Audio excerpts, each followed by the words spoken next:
Il nous faut consentir à souffrir. À moins que nous soyons prêts à souffrir, nous ne pouvons pas apprendre l'obéissance. Il a pris, bien qu'il fût fils, l'obéissance par les choses qu'il a souffertes. Hébreux 5:8. Souffrir n'est pas nécessairement la souffrance physique seule. Les souffrances ne signifient pas se complaire en nous-mêmes. Car Christ ne s'est point complu en lui-même. Romains 15:3. Si nous voulons nous plaire, nous ne pouvons pas apprendre l'obéissance. Notre devise devrait être non pas plaire à nous-mêmes, mais à Christ. Ainsi donc, Christ ayant souffert dans la chair, vous aussi armez-vous de la même pensée, car celui qui a souffert dans la chair en a fini avec le péché. 1 Pierre 4:1. Tout ce qui est de la vie de Christ est une vie de souffrance. Cela doit être ainsi. Sa nature ne connaît aucune variation. Cela devrait être notre nature. Le principe de la souffrance est d'accepter que la chair soit livrée à la mort.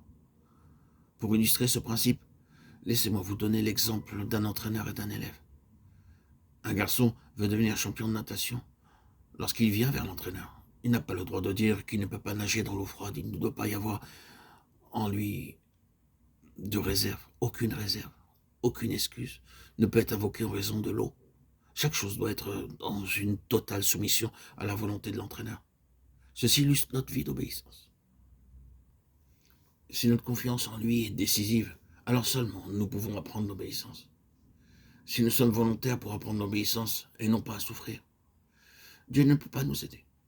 Il a pris l'obéissance par les choses qu'il a souffertes. C'est seulement par ce moyen que nous pouvons apprendre à obéir. Puis, il nous faut bien sûr la prière. Nous avons à apprendre comment faire des supplications avec cris et pleurs. C'est lui qui, dans les jours de sa chair, ayant présenté avec de grands cris, avec larmes, des prières et des supplications à celui qui pouvait le sauver de la mort, ayant été exaucé à cause de sa piété, Hébreux 5:7. Le trait dominant de la vie du Seigneur fut la prière. Il commença son ministère avec la prière et finit son ministère par la prière.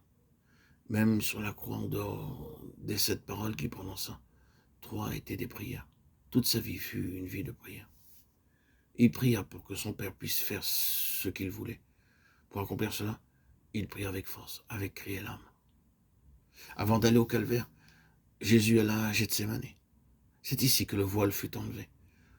Son cri était si fort que la sueur devint des gouttes de sang. L'agonie qu'il endura dans la prière fut non pas que sa volonté se fasse, mais que celle de son Père se fasse. Ceci montre que derrière cela, il avait sa propre volonté. Je veux dire avec beaucoup de respect que s'il n'avait pas été à Gethsémane, il n'aurait pas pu être victorieux du calvaire. Je crois sincèrement cela. Il voulait s'équiper lui-même en tant qu'homme pour combattre la bataille du calvaire.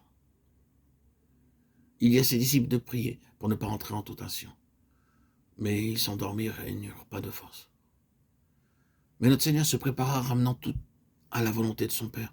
Lorsque l'heure vint, il alla de l'avant et volontairement se donna lui-même. Il accomplit ce que le Père voulait qu'il fasse. Si cela fut nécessaire pour le Fils de Dieu, combien plus nécessaire cela devient pour nous. À genoux, criant que Dieu puisse nous montrer les terrains de désobéissance dans notre vie et nous enseigner à lui obéir. Notre prière devrait être de nous enseigner l'obéissance dans notre vie secrète, l'obéissance à l'autorité déléguée de Dieu, l'obéissance complète. Si cela est notre aspiration et notre prière, nous sommes sûrs qu'il nous fortifiera par le Saint-Esprit de Dieu.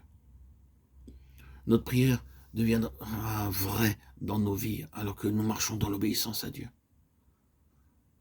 Seulement alors la plénitude de Dieu deviendra notre expérience. Est-ce votre désir?